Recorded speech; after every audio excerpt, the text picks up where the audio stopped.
Emiliano Zapata fue un revolucionario mexicano. En el complejo desarrollo de la Revolución Mexicana de 1910, los llamados líderes agraristas recogieron las justas aspiraciones de las clases rurales más humildes, que se habían visto abocadas a la miseria por una arbitraria política agraria que los desposeía de sus tierras. De todos ellos, Emiliano Zapata sigue siendo el más admirado y reconocido a nivel mundial.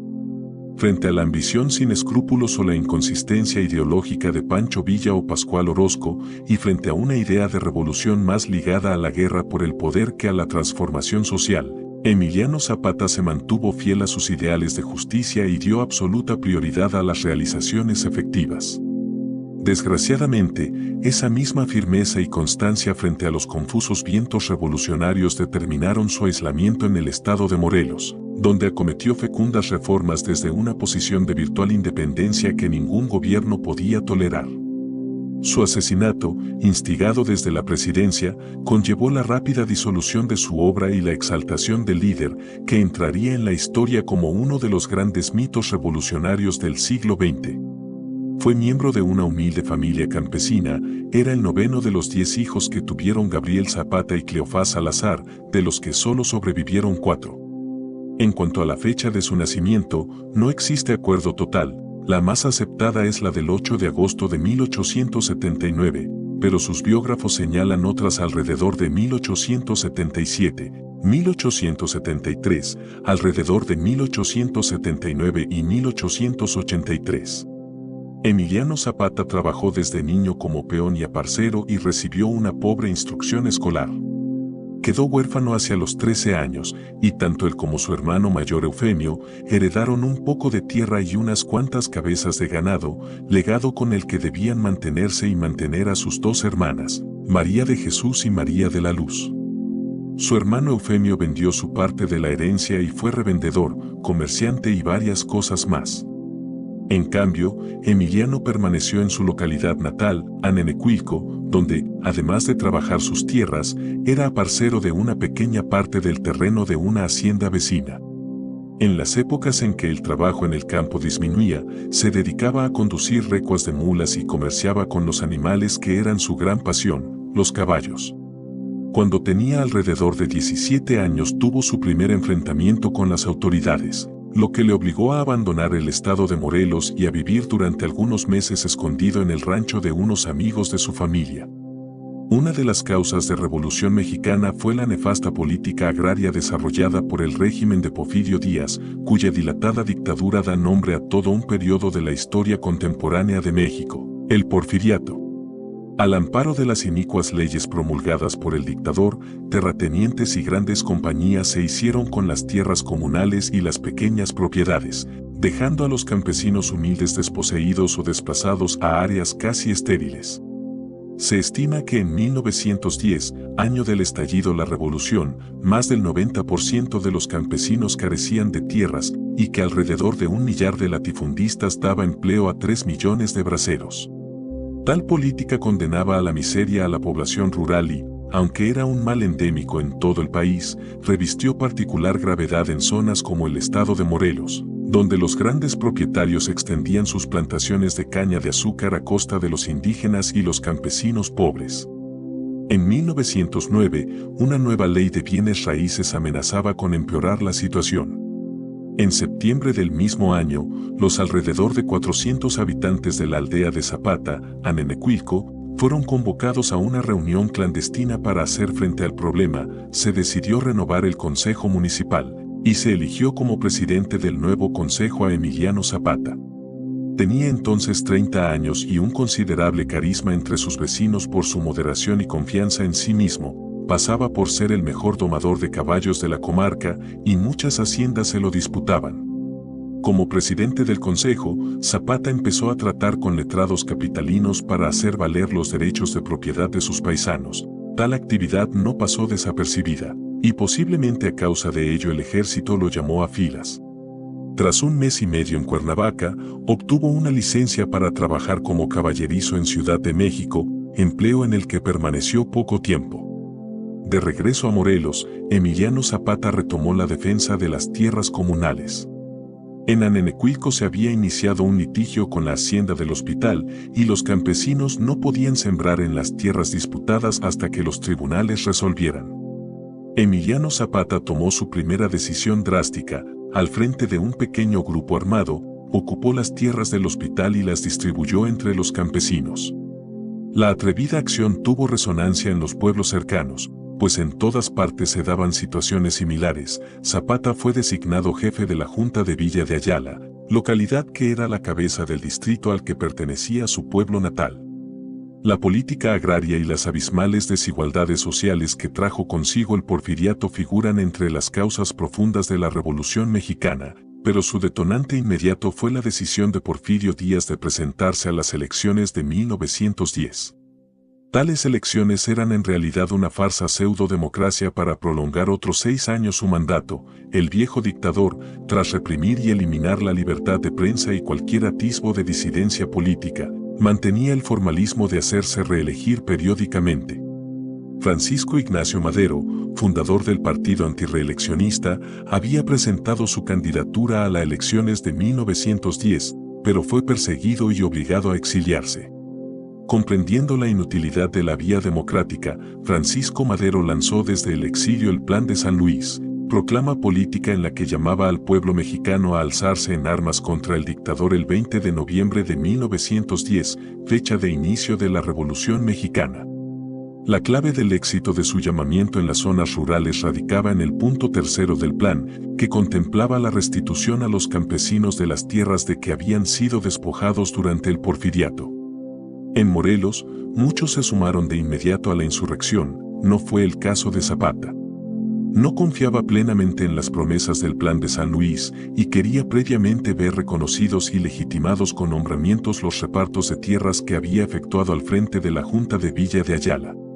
Para la dirección del levantamiento en Morelos, Francisco Madero escogió a Pablo Torres Burgos, tras ser nombrado coronel por Pablo Torres. Zapata se adhirió al Plan de San Luis y en marzo de 1911, a la muerte de Torres, fue designado jefe supremo del Movimiento Revolucionario del Sur. Con ese rango tomó en mayo la ciudad de Cuautla, punto de partida para extender su poder sobre el Estado, y procedió a distribuir las tierras en la zona que controlaba. En el resto del país, mientras tanto, se extendía y triunfaba rápidamente la revolución. El ejército del dictador fue derrotado en apenas 6 meses. En mayo de 1911, Porfirio Díaz partió al exilio después de traspasar el poder a Francisco León de la Barra, que asumió interinamente la presidencia hasta la celebración de las elecciones. Tras la caída de la dictadura de Porfirio Díaz y ya durante la presidencia interina de León de la Barra, surgieron prontamente las discrepancias entre Zapata, quien reclamaba el inmediato reparto de las tierras de las haciendas entre los campesinos, y Francisco Madero, que por su parte exigía el desarme de las guerrillas. Finalmente, Zapata aceptó el licenciamiento y desarme de sus tropas, con la esperanza de que la elección de Madero como presidente abriera las puertas a la reforma. Pero, pese al triunfo revolucionario, buena parte de la maquinaria del régimen seguía en manos de antiguos porfiristas que ocupaban altos cargos en la administración y en el teóricamente vencido ejército. Cuando, en julio de 1911, gran parte de los zapatistas habían entregado las armas, empezó el acoso del ejército sobre los campesinos y luego sobre el propio Zapata, que escapó por poco a su detención. A lo largo de aquel verano, las tropas gubernamentales echaron por tierra la obra de Zapata, pero su acción unió en su contra a los campesinos que, tomando de nuevo las armas, recuperaron posiciones y resultaron a la postre fortalecidos. En noviembre de 1911, Francisco I. Madero resultó elegido y accedió a la presidencia. Zapata esperaba que el nuevo gobierno asumiría sus compromisos en materia agraria, pero Madero, sometido a la presión del ejército y de los sectores reaccionarios, hubo de exigir de nuevo la entrega de las armas. Ante el fracaso de nuevas conversaciones, Zapata elaboró en noviembre del mismo año el Plan de Ayala, en el que declaraba a Madero incapaz de cumplir los objetivos de la revolución, particularmente la reforma agraria, y anunciaba la expropiación de 1/3 de las tierras de los terratenientes a cambio de una compensación, si se aceptaba, y por la fuerza en caso contrario. Los que se adhirieron al plan, que eligieron como jefe de la revolución a Pascual Orozco, enarbolaron la bandera de la reforma agraria como prioridad y solicitaron la renuncia del presidente. El resultado de ello fueron nuevos y continuos enfrentamientos armados. Las fuerzas gubernamentales obligaron a Zapata a retirarse a Guerrero, el gobierno controlaba las ciudades, y la guerrilla se fortalecía en las áreas rurales. Pero ni la brutalidad inicial ni los gestos reformistas encaminados a restarle apoyo lograrían debilitar el movimiento zapatista. Atrapado entre los revolucionarios agraristas y los porfiristas reaccionarios e incapaz de satisfacer a nadie, el presidente legítimo difícilmente podía sostenerse durante mucho tiempo. Madero cayó víctima de la traición de un antiguo militar porfirista, Victoriano Huerta, general de su confianza prestigiado por su victoria sobre Pascual Orozco. En febrero de 1913, con el apoyo de Estados Unidos, Huerta derrocó a Madero, al que mandó ejecutar, e instauró una férrea dictadura contrarrevolucionaria. Con Huerta en el poder, los ataques del ejército gubernamental sobre los zapatistas se recrudecieron, pero sin éxito. Nombrado jefe de la revolución en detrimento de Orozco, que había sido declarado traidor, Emiliano Zapata frenó la ofensiva huertista y fortaleció su posición en el estado de Morelos. Mientras tanto, en el resto del país, la traición del usurpador Huerta suscitó el unánime rechazo de los revolucionarios. El gobernador de Coahuila, Venustiano Carranza, se erigió en el líder de los constitucionalistas, cuyo primer objetivo era expulsar a Huerta y restablecer la legalidad constitucional. Carranza obtuvo el apoyo de Pancho Villa, que lideraba a los revolucionarios agraristas del norte. Entre ambos lograron derrotar a Victoriano Huerta en julio de 1914. El apoyo de Zapata había sido más tácito que efectivo, pues exigía a Carranza la aceptación del Plan de Ayala, que no llegó a producirse. Por otra parte, las campañas contra Huerta habían provocado numerosas fricciones entre figuras de tan distinto ideario y condición como Venustiano Carranza, un político procedente de la abogacía, y Pancho Villa, un popular bandolero convertido en revolucionario. Vencido Huerta, el país quedaba en manos de tres dirigentes escasamente afines. Venustiano Carranza aspiraba a asumir la presidencia y continuar la labor reformista de Madero. Consciente de las dificultades, convocó una convención en busca de acuerdos, pero solo logró unir, momentáneamente, a los agraristas. En la Convención de Aguascalientes en octubre de 1914 se concretó la alianza de Zapata y Pancho Villa, representantes del revolucionarismo agrario, contra Carranza, de tendencia moderada. Carranza no tuvo más remedio que abandonar la recientemente ocupada Ciudad de México y retirarse a Veracruz, donde estableció su propio gobierno. Poco después, en noviembre de 1914, Zapata y Villa entraron en la capital, pero su incapacidad política para dominar el aparato del Estado y las diferencias que surgieron entre los dos caudillos, a pesar de que Villa había aceptado el Plan de Ayala, alentaron la reacción de Carranza. La ambición de Villa produjo la ruptura casi inmediata de su coalición con Zapata, el cual se retiró a Morelos y concentró su acción en la reconstrucción de su estado, que vivió 18 meses de auténtica paz y revolución agraria mientras luchaban villistas y carrancistas. El aporte de algunos intelectuales, como Antonio Díaz Soto y Gama y Rafael Pérez Taylor, dio solidez ideológica al movimiento agrarista, y ello permitió a los zapatistas organizar administrativamente el espacio que controlaban. En este sentido, el gobierno de Zapata creó comisiones agrarias, estableció la primera entidad de crédito agrario en México e intentó convertir la industria del azúcar de Morelos en una cooperativa. William Gates, enviado de Estados Unidos, destacó el orden de la zona controlada por Zapata frente al caos de la zona ocupada por los carrancistas.